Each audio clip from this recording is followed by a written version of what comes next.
कल्पना करा, मनात आलेला कुठलाही विचार फक्त काही शब्दात मांडला आणि तो क्षणात एका चित्रात बदलला. आज आपण अशाच एका जादुई AI बद्दल बोलणार आहोत. तर हे विश्लेषण आहे डॅलीचं, एक असं तंत्रज्ञान जे शब्दांना थेट कलेमध्ये बदलून टाकतं. जरा विचार करा, मनातलं कल्पनेतलं कोणतंही दृश्य फक्त काही शब्द लिहून एका चित्राच्या रूपात आपल्या डोळ्यासमोर जिवंत झालं तर डॅलीने नेमकं याच कल्पनेला प्रत्यक्षात आणलंय. एकदम सोप्या भाषेत सांगायचं झालं तर डॅली हे ओपन AIनी बनवलेलं एक AI इमेजिंग मॉडेल आहे. म्हणजे काय तर आपल्याला हव्या असलेल्या गोष्टीचं वर्णन करायचं, मग ते अगदी खरंखुरं दिसणारं दृश्य असो किंवा एखादी अद्भुत कलाकृती, आणि डॅली ते आपल्यासाठी तयार करून देतो. याची खरी ताकद आहे शब्दांना दृश्यांमध्ये बदलण्याची. मग ते अद्भुत आर्टवर्क बनवणं असो, डिझाईनसाठी झटपट नवनवीन आयडियाज तयार करणं असो, किंवा एकाच कल्पनेचे अनेक वेगवेगळे व्हर्जन्स पाहणं असो, हे सगळं आता अगदी सहज शक्य झालंय. पण खरं सांगायचं तर या तंत्रज्ञानाने व्हिज्युअल कंटेंट तयार करण्याची पद्धतच कायमची बदलून टाकली आहे.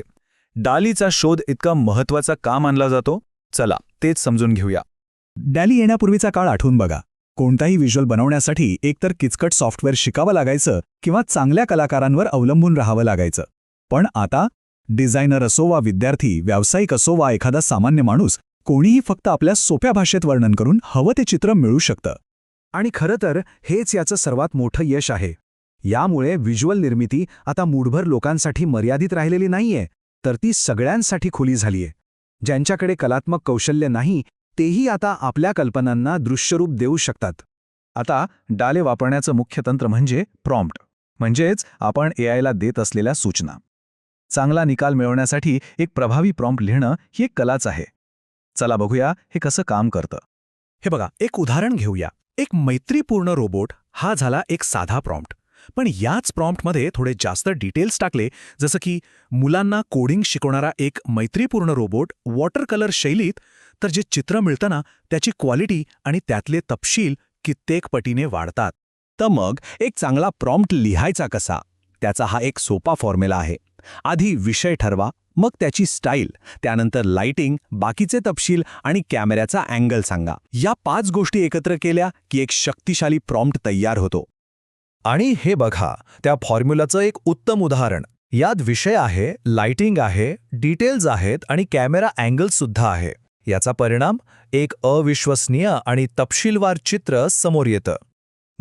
जे हे पहिल्यांदाच वापरणार आहेत त्यांच्यासाठी काही सोप्या टिप्स. अगदी साध्या वर्णनांपासून सुरुवात करा. हळूहळू त्यात आणखी डिटेल्स टाका. वेगवेगळ्या आर्ट स्टाईल्स वापरून बघा आणि तयार झालेल्या वेगवेगळ्या चित्रांची तुलना करून आपल्याला काय आवडतंय ते ठरवा. ठीक आहे, हे तंत्रज्ञान काम कसं करतं हे तर कळलं, पण खरा प्रश्न हा आहे की प्रत्यक्षात याचा वापर कुठे आणि कसा होतोय. चला एक नजर टाकूया. कंटेंट क्रिएटर्स आणि मार्केटर्ससाठी तर हे म्हणजे एक वरदानच आहे. आकर्षक YouTube थंबनेल्स बनवणं असो, सोशल मीडिया पोस्टसाठी ग्राफिक्स तयार करणं असो किंवा प्रेझेंटेशनसाठी व्हिज्युअल्स बनवणं असो, याचा वापर सर्रास होतोय. आणि बिझनेसच्या जगात तर याच्या शक्यतांना काही तोडच नाही. नवीन लोगो किंवा ब्रँडच्या कल्पना सुचवण्यापासून तर डिझाईनसाठी मूड बोर्ड आणि उत्पादनांचे आकर्षक मॉकअप्स बनवण्यापर्यंत हे सगळीकडेच खूप उपयुक्त ठरत आहे.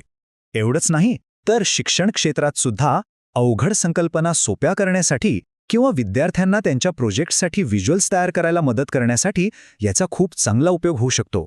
चला तर मग आता थोडं भविष्यात डोकावून पाहूया. डॅली आणि अशा AI तंत्रज्ञानाचं भविष्य कसं असेल आणि आपल्याला कोणते नवीन बदल पाहायला मिळतील. भविष्यात डॅली आणखी स्मार्ट आणि वेगवान बनेल. याचाच अर्थ आपल्याला अजून हाय क्वालिटी इमेजेस मिळतील, ॲपमध्येच एडिटिंगची सोय असेल आणि आपल्या कल्पनेनुसार स्टाईलवर अधिक अचूक नियंत्रण ठेवता येईल. म्हणजे यातला महत्त्वाचा मुद्दा काय आहे तर हे तंत्रज्ञान फक्त एक साधं चित्र तयार करणारं टूल नाहीये. उलट ते एक परिपूर्ण आणि हुशार क्रिएटिव्ह पार्टनर म्हणून विकसित होत आहे. ते आपल्या कल्पनाशक्तीला एक नवीन व्यासपीठ देत आहे. आणि जाता जाता एक विचार करायला लावणारा प्रश्न, जेव्हा चित्र काढणं किंवा तयार करणं प्रत्येकासाठी इतकं सोपं होईल, तेव्हा सर्जनशीलतेचं, एका नवीन कल्पनेचं खरं मूल्य काय असेल यावर नक्की विचार करा.